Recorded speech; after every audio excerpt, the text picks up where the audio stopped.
Prime Minister Louis Samara announced Canada was sending troops to this flashpoint in Asia. It was not technically a war, but a so-called police action. This brigade will be known as the Canadian Army Special Force. The Army wants young men, physically fit, mentally alert, single or married, and particularly, just as many veterans of the Second World War as possible.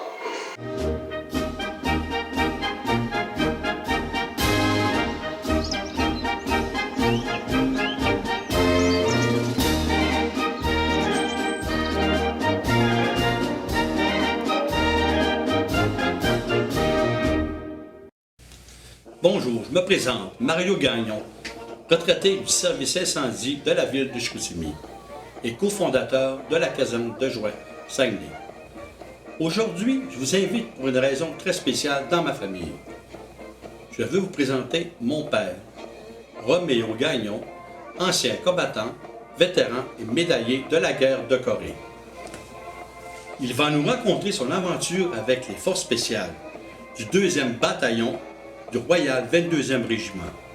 Écoutons mon père, mon héros. La job que je faisais, on appelait ça showboy.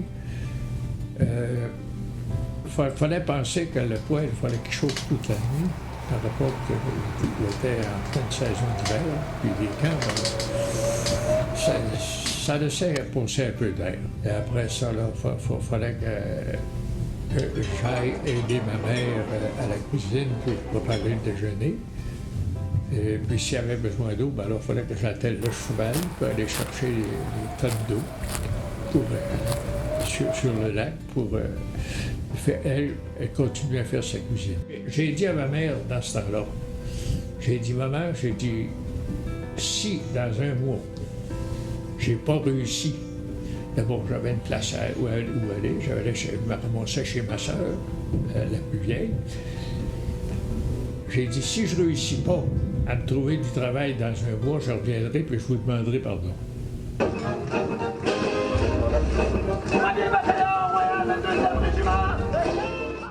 J'ai sorti pour aller travailler. Et puis quand je suis revenu, ça faisait pas tellement longtemps. Et c'est là que la guerre de Corée a commencé. On entendait parler de ça. Fait qu'ils ont dit, on a un autobus qui part demain matin. Es-tu intéressé? Du même coup, j'ai dit oui. En temps de paix, j'aurais pas pu entrer dans l'armée par rapport que j'avais pas la scolarité nécessaire au départ. Donc, en formant une force spéciale, ils m'ont dit que j'étais bon. Fait que là, on m'a envoyé à Valcartier. À Valcartier, là, on nous a donné tout notre équipement qu'on avait besoin. Comme j'avais déjà fait de la réserve, on m'a donné un peloton tout de suite parce qu'on prenait l'entraînement sur un système d'horloge. Je n'avais jamais eu d'aventure. Après ça, comme tous les enfants, on voit tous des héros partout. Hein? C'était quoi une force spéciale? Demandons à un spécialiste. La force spéciale, pourquoi ça avait été créé? On a décidé de créer une force d'intervention spéciale. 18 pays, dont le Canada, pour justement contrer l'envahisseur. D'autres bataillons de forces spéciales furent aussi formés par les autres régiments de l'armée et tous ont effectué des rotations d'1 an. La Marine royale canadienne arriva en premier dans le théâtre avec ses 3 navires. L'aviation, quant à elle, offre principalement du support logistique, en plus de 20 pilotes de chasse canadiens qui ont servi avec les Américains.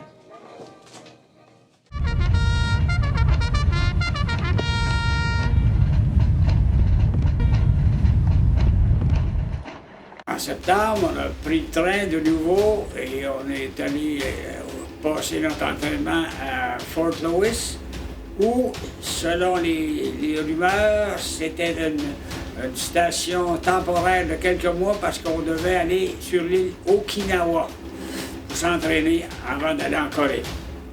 Un autre 6 mois. rapport qu'il fallait s'habituer au genre de terrain qu'il y avait là-bas. Les États-Unis nous donnaient à peu près ce terrain-là.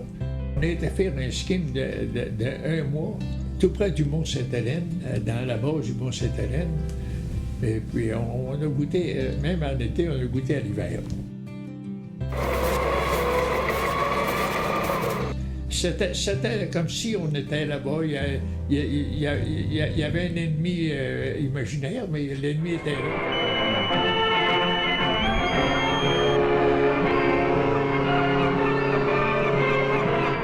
C'était un vrai transport de troupes avec les banques, un poteau, puis ça, 6 banques de haut. Puis après ça, imaginez ce qui se passe dans ce temps-là, quand on prend la haute mer. On m'a employé souvent dans les cuisines, j'étais pas souvent dans mon bunker. Puis les cuisiniers aimaient que je travaille avec eux autres parce que j'avais un peu d'expérience là-dedans. On était notre régiment, plus l'Ostracona, plus l'artillerie sur notre bateau.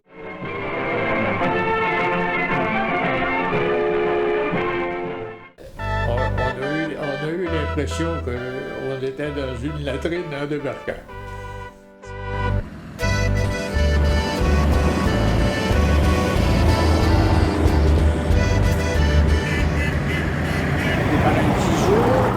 On a fait des marches forcées à nos hommes pour, premièrement, s'habituer à la petite température froide, humide qui était, et deuxièmement, pour s'habituer à tous les odeurs possibles et imaginables.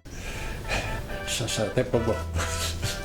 Ça sentait le fumier humain. Jusqu'au temps qu'on nous donne nos armes et nos munitions, où étaient protégés par des Américains, par rapport que les Pépiciolais avaient déjà eu une mauvaise expérience de l'arrivée de la Corée. Quand on a eu nos armes, c'était un déploiement. Ça se mettait encore dans un coin de Séoul. Nous autres, on a contourné un peu Séoul, on est rentré dans le bord de la ville pour se rendre jusqu'à la rivière Idjin, où on s'est déployé. Pour se rendre à leur destination, il fallait déjà contourner une bataille qui était déjà en cours. Ouais, ça c'était un moyen stress. Les conditions d'hygiène, il n'y en avait pas. Ils étaient inexistantes. L'hygiène qu'il y avait, c'était qu'on avait notre gourde à l'eau, puis il fallait se faire la barbe avec ça pareil le matin. Ça c'était... comment est-ce qu'on dirait ça? Obligatoire. Tout était difficile à l'époque. Même l'hygiène était minime. La correspondance familiale était rare. La communication se faisait que par lettre, ce qui pouvait prendre jusqu'à 3 mois pour se rendre. Aujourd'hui, avec l'Internet, c'est instantané.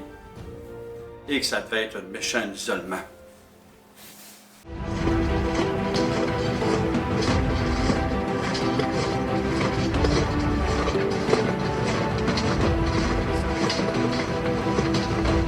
Pendant que les autres troupes occupaient le terrain qu'on gagnait nous autres en montant des montagnes, puis en descendant, pour monter une montagne, puis c'était le même à la journée longue. Il fallait le déloger parce que nous autres, on nettoyait, autrement dit. Tout ce qui aurait pu rester dans les montagnes, il fallait le trouver. Fait que ça veut dire qu'il n'y a pas de montagne qui n'a pas été montée ni descendue. Fait que c'était très, très, très dur. Nous marchions le jour et 2-3 heures avant le coucher du soleil, il y avait toujours une montagne quelque part où on devait l'escalader, s'installer en position défensive le soir et être ravitaillé la nuit par des Coréens qui transportaient nos rations, notre ravitaillement, pour redescendre le lendemain matin, refaire un autre 3-4 km et remonter le lendemain soir une autre montagne. Et en combattant, en nettoyant des villages, si les Chinois décidaient de combattre ou non, ici on reculait. Nous autres, on faisait des patrouilles en territoire ennemi. On se promenait dans leur position. On y allait. On les contournait, puis on rentrait en arrière, puis on rentrait dans leur position. Eux autres, il fallait penser qu'eux autres faisaient la même chose. Vous savez, c'était là. Un tel n'a pas réussi, est-ce que vous autres allez réussir? Mais nous autres, on partait avec l'idée qu'on réussissait. On ne partait pas avec une idée défaitiste. On partait avec une idée des jours au niveau du goûter.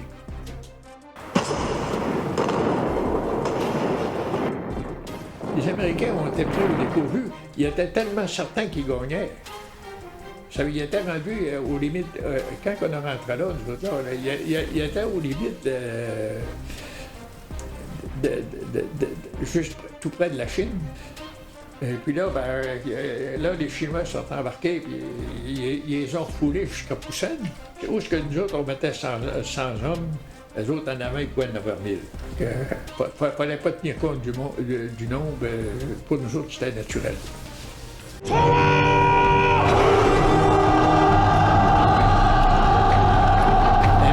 C'est ceux qui mettaient une messe dans les premiers d'armée, puis les autres qui suivaient leur dire ramassaient les armes au fur et à mesure qu'ils avançaient. Et puis là, ça fonçait, ça criait. Il y en a qui avaient des poêlons, d'autres des chasse-peintes, des guenilles, des cloches, n'importe quoi. Ils faisaient du bruit. Vous savez, et puis là, c'était très, très, très, très, très impressionnant. Je ne sais pas ce que c'est que quand vous voyez une mer d'hommes arriver en avant de vous, qu'est-ce que ça peut vous faire dans votre tête? Vous ne savez pas. Moi non plus. Je ne m'en rappelle pas. J'ai jamais voulu m'en rappeler.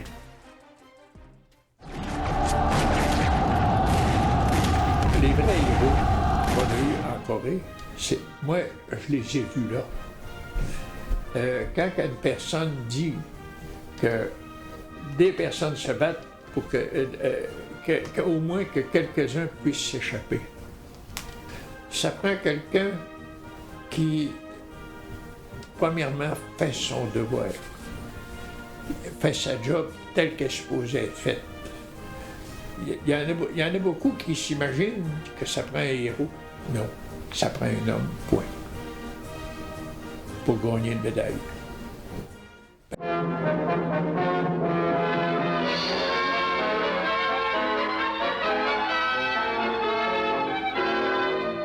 Moi, pour ma part, je me contentais de ce que c'est qu'il y avait en avant de moi. J'en avais suffisamment. Cette journée-là, moi, j'étais radio sans filis avec le platoon headquarter, le lieutenant, le sergent, puis plus un runner. Et puis, tout d'un coup, nous autres, on s'avançait dans le U que les 3 sections faisaient en attaquant.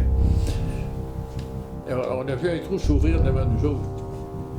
Puis là, il y en a un qui a lancé une grenade. Ça fait que moi, j'ai eu le choix. Mourir en l'attendant ou la prendre, puis mourir en la lançant. J'ai été selon ma conviction que j'avais une chance à prendre. Fait que je l'ai pris. En faisant ça, j'ai sauvé peut-être des blessés ou des morts dans notre groupe. Gagnon, pour un geste invraisemblable, s'est levé en vitesse, se précipiter vers la grenade et a juste eu le temps de la relancer, cette fois-là, dans la bouche, dans la bouchure du poste de mitrailleuse et avant que cette grenade éclate. Dans les archives militaires, lorsqu'une médaille importante est remise, une citation est rédigée pour expliquer l'exploit du receveur. La citation a pour mon père dit « Le soldat Gagnon, alors qu'il était employé à titre de signaleur du peloton numéro 4 de la compagnie B du 2e bataillon du Royal 22e régiment, a fait preuve d'un courage téméraire le 13 septembre 1951. Sous le feu de mitrailleuses installées au point Jim dans la région Mike John Lee, le peloton numéro 4 de la compagnie B a reçu l'ordre de monter à l'assaut de ce point en haut de la montagne. Immobilisé par les grenades et le feu de l'ennemi, le commandant du peloton numéro 4, le lieutenant André Terrien, accompagné du soldat Gagnon, se rendirent au poste de commandement pour obtenir des renseignements sur les emplacements de l'ennemi afin de diriger un feu précis. Au même moment, une grenade de provenance inconnue roule vers eux, probablement du nid de mitrailleuse en amont. Encombré par son équipement, le soldat Gagnon saisit la grenade et la relance avec une extrême précision dans ce nid de mitrailleuse, qui la réduit au silence. L'action héroïque et prompte du soldat Gagnon n'a pas seulement sauvé la vie de son commandant de peloton, mais aussi celle de la section dirigeante au risque de sa propre vie. Cette action non calculée a facilité la capture du point G1 et près de 20 soldats ennemis jonchaient le sol lors de sa prise. Ça, c'est l'acte théorique américain typique qu'on voit au cinéma, hein, puis on pense jamais que ça peut arriver à côté de nous autres. Mais là, tout d'un coup, on en a un. OK, là, comment est-ce qu'on fait pour regarder le temps? T'sais, parce qu'il y a quand même 5 à 7 secondes à peu près d'un grenade. Ils sont toutes faites égales, à peu près ça, dépendant de l'année puis la corde qu'il y a dedans. Puis tu sais, une casemate, t'as une ouverture vraie grosse de même. Il faut le faire. Fait que, il faut prendre le courage de dire je la ramasse, sauver mes gars, parce que ça aurait tué ces gars. La relancer vers le haut, c'est pas combien de temps qu'elle roule. Fait qu'à ce moment-là, tu penses juste plus, tu réagis. Suite à cet acte, mon père a reçu la médaille militaire pour bravoure au combat, car il avait sauvé plusieurs de ses confrères d'une mort certaine. Cette distinction lui a été remise officiellement 1 an après son retour, de la main du lieutenant général Peace Hyman.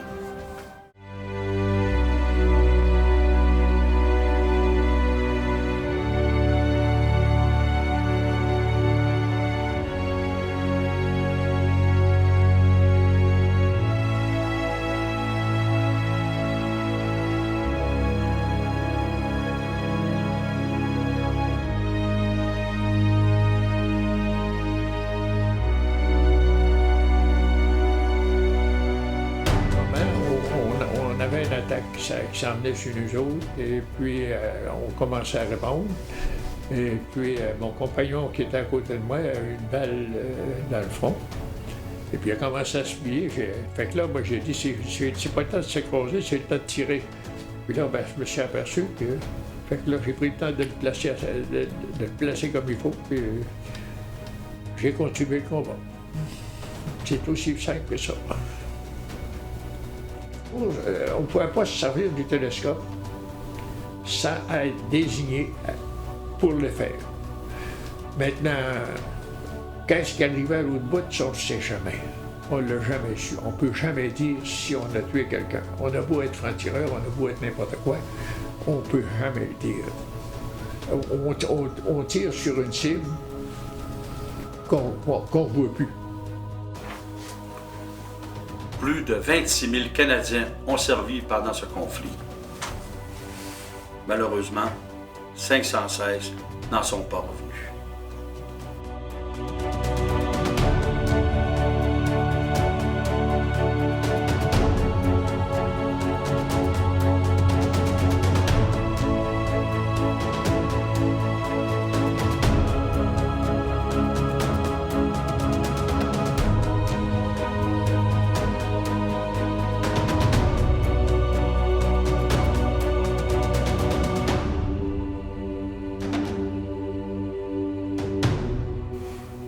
Le premier fait d'armes des 22 fut en novembre 1951, la bataille de la colline 355.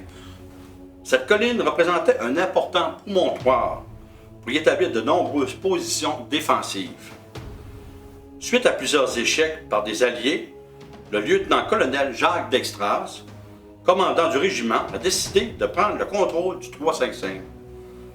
Ce dernier discute avec un soldat d'expérience, médaillé de la Deuxième Guerre, afin de la conquérir. Léo Major, ça c'était tout un numéro. Mais c'était... je crois que... Vous savez, il a été mon sergent à Nescousse. Puis c'était un caractère désinvolte.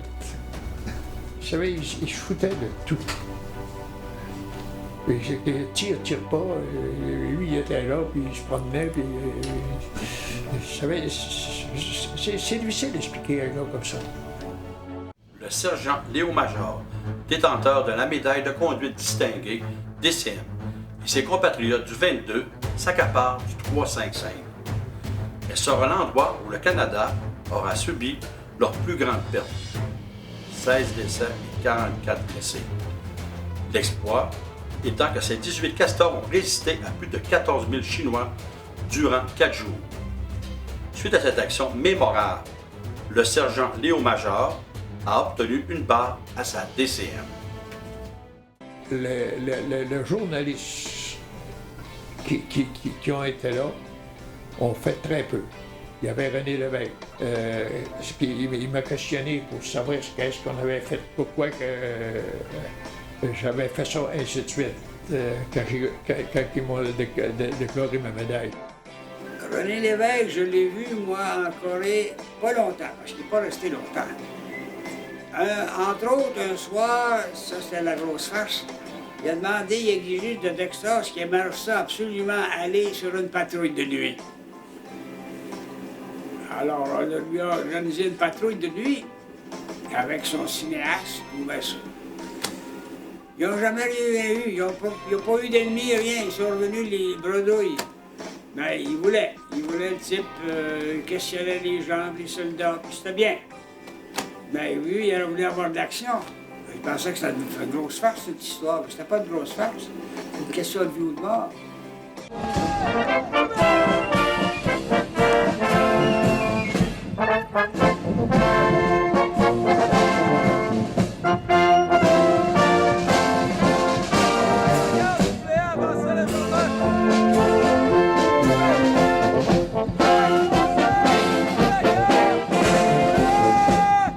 On peut dire que les soldats qui se sont battus en Corée n'ont pas eu ce qu'ils espéraient avoir en venant.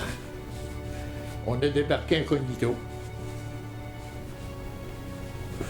Ça fait que... Oh, on n'a eu aucune publicité pour ce que c'est qu'on avait fait. Que ce soit de n'importe quel régiment qui était là.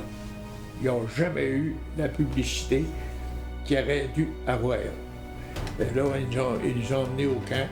Puis là, ils ont dit, vous partez en vacances pour une semaine ou deux, je ne me rappelle plus. Là, mais là, c'était l'aventure. En 1956, invité par le lieutenant-colonel Vallée, papa est muté à Ottawa, Ontario, comme chauffeur privé du haut gradé. Malheureusement, il quitte l'armée l'année d'après. Il rencontre maman, se marie en 1958 et nous adopte, ma sœur et moi, en 1963. Vous savez, un bon père, c'est quelqu'un qui vous inculque les bonnes valeurs humaines pour être capable de voler de nos propres ailes. Dès l'âge de la maturité, j'ai voulu joindre les forces armées. Mais papa ne voulait pas. Et maintenant, aujourd'hui, je comprends pourquoi. J'ai choisi d'aider les gens d'une autre façon. Mon père a vécu des choses avec la guerre, et moi dans mon travail aussi. Aujourd'hui, à 97 ans, c'est moi qui s'occupe de mon père, et j'en suis très fier. Il est serein, il danse tous les jours, il a quand même une très belle vie. Plusieurs de vos proches ont donné leur vie pour que nous jouissions de cette liberté et joie de vivre si vulnérable. Nous ne réalisons pas comment c'est fragile. Mon père a été chanceux, il a pu partager cette charge psychologique avec nous. Rares sont ceux qui en sont capables. Ne les oublions pas.